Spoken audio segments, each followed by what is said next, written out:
Okay, everybody, I'm sick and tired of looking for Ferrari California T starter replacement information on the internet, so I decided to make you a video of my troubles getting it out and repairing the car's starter. So, stay tuned, watch the whole video, and you'll be sure to be able to get your starter out on your own. All right, so in order to take this starter out, which is right there, I have to remove this subframe, which ends right here, and it goes to the front right here and crosses over. So to do that, you have to support the engine by the pan, remove the subframe. That gives you access to it, and then you have the exhaust in the way, which comes all the way back here.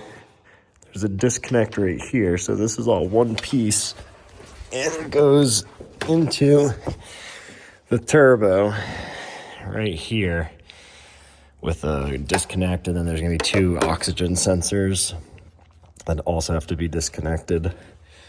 One at the top there, and one up here in the corner up there. You can kind of see it right there. So I gotta figure that out. And then, like I said, the starter is right there. Take this exhaust out and then remove the heat shield. You can see the subframe right here is in the way. And then drop the starter. This is a 2016 California T.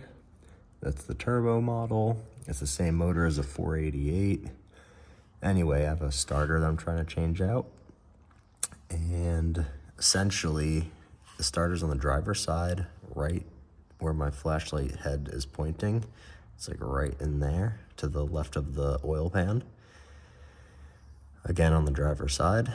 And then to take it out, you have to remove the subframe by supporting the engine, pull the subframe out, and then the driver's side exhaust pipe that goes to the turbo with the cat and everything has to come out, and then you'll have enough room to remove the heat shield and then pull the starter out. So definitely not a very easy to do in a garage situation, but it can be done.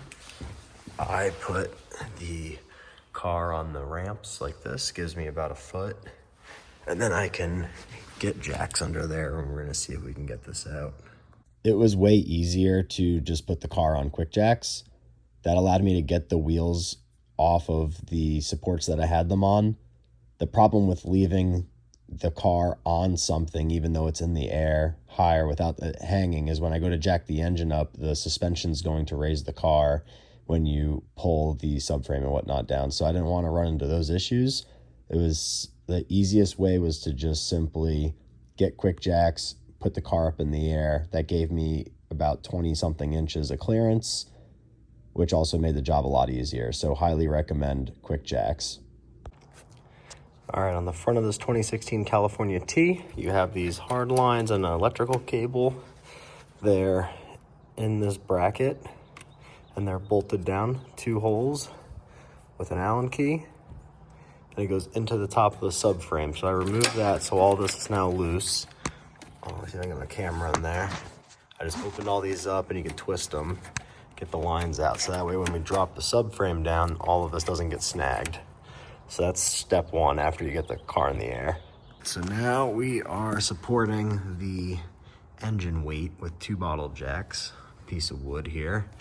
And then I'm gonna support the middle back where the trans is.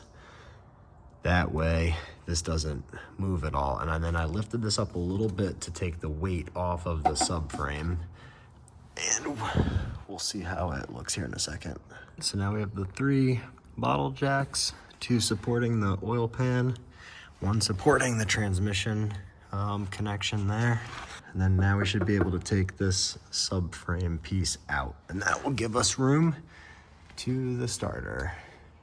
So starting at the rear, of course, in true Ferrari fashion, all the bolts are not the same size. So these are 15 mils. This is an 18 mil nut, 15s.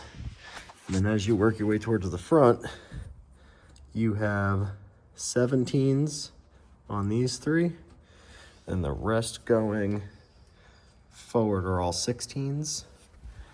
Again, same on this side. These 1, 2, and 3 are 17s, and then 16s going forward. So you need a 15, 16, 17, 18 to take the subframe off on a 2016 turbo. All right, here's another view of the brackets on the front. And then there's this one sneaky one here in the corner. It's a P-clamp with an Allen key. So you'll take that off as well. All right, so now that the subframe is removed, the engine is being held in with my bottle jacks. Now we can sneak out the starter, hopefully without having to take out this exhaust. Let's see what we can do. We have the heat shield has to come off. There's a Allen key. Then up there's an Allen key straight in there. Get a long extension, you can go right in, get that one out. Okay, so with some persuasion, I was able to sneak the heat shield out. I loosened up this bracket here.